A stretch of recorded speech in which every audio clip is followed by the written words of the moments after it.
Hey everyone, welcome back. Today we are tackling the subscription entitlement gate problem. The current access control logic blindly checks the first item in a user's subscription history. If any subscription exists, it completely ignores the status and tier, granting the user access to every premium feature, even if they cancelled months ago. Meanwhile, users with no subscription history at all are locked out of basic, free tier features. We will implement an active status and tier validation system. The code will explicitly search the customer's history for an active or trialing subscription. If found, it will grant only the specific progressive features tied to that plan tier. If no valid subscription exists, it will gracefully default the user to the free tier, restoring basic access while immediately revoking premium tools. Let's jump straight into the Develow editor and get this fixed. Let's switch over to billing.js and break down our failing tests. At first glance, this seems logical. We grab the user's subscriptions and check the first one in the list. But there is a massive bug here. By only checking subs at index 0, we might look at an old cancelled plan, ignore a newer active one, and lock a paying customer out. Let's ask Develow our first question to solve this array issue. I have an array of Stripe subscriptions. If a user cancelled their first subscription but has an active one later in the list, subs at index 0 gives me the wrong one. How do I search the entire array to find one that is active or trialing? Instead of assuming that the first subscription is the one we should use, it's better to scan through the entire subs array and look for the subscription that actually gives the user access. Here's the general approach.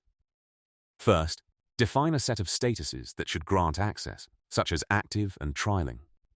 Next, iterate through the subs array and look for the first subscription whose status matches one of those entitling statuses. If you only need a single matching subscription, use the find method. If there's a possibility of multiple matching subscriptions, use the filter method instead.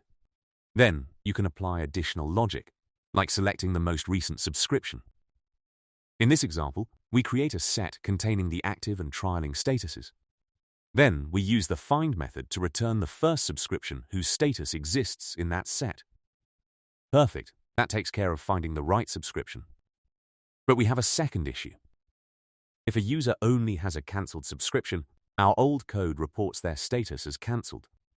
However, our strict system requirements dictate they should be treated exactly as a new user with a status of none. Let's ask Develow our second question. Once I search the array, what if the user only has a cancelled subscription? How do I make sure the code ignores the cancelled status and strictly defaults to a status of none and a plan of free?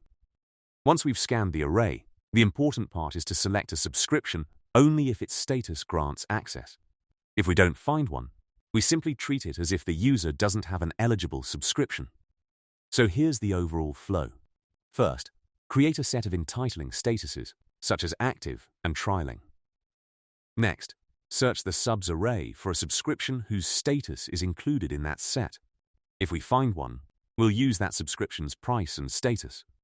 If we don't find one, for example, if all the subscriptions are cancelled, past, _due, or unpaid, then we'll set the subscription variable to null or undefined.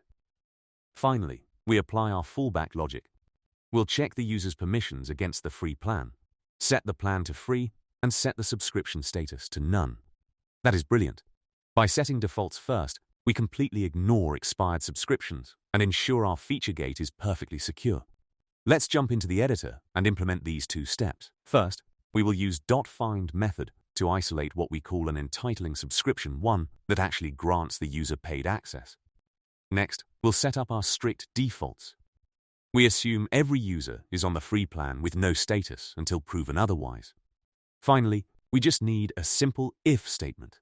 If our .find method successfully grabbed an active or trialing subscription, we overwrite those defaults with the customer's actual paid data.